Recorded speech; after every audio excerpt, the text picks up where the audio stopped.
obviously that's a topic that's not well studied in general, I would say. There have been some studies linking obesity to increased risk of MDS. And there had been different studies looking at the outcome in MDS with obesity.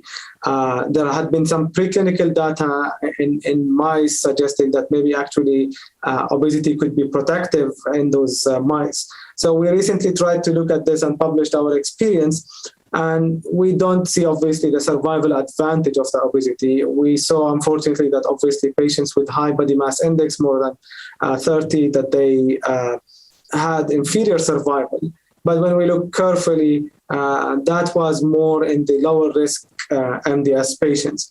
In the higher risk patients, it was not as clear. And that suggests to me that, it could be an interplay again with the comorbidities that the patients have, or reflect just obviously the risk that unfortunately anybody who's overweight in general health will go through. The other thing we tried to look at is the response to treatment among patients with high body mass index. There were some studies in the past suggesting higher responses to hypomethylating agents. In our experience or in our study, we did not see differences in response based on obesity.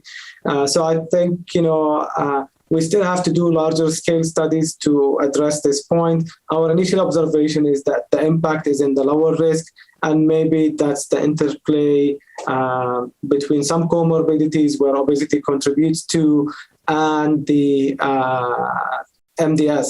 I think what's interesting to look at also down the road is really the somatic mutations that happen in MDS and the obesity. We know that some of those mutations are pro-inflammatory, associated with accelerated atherosclerosis. For example, there are studies looking at TET2 showing that it's associated with inflammatory status in mice models, accelerated atherosclerosis. So there could be like a link in a metabolic syndrome between the obesity and MDS that yet has to be explored, obviously.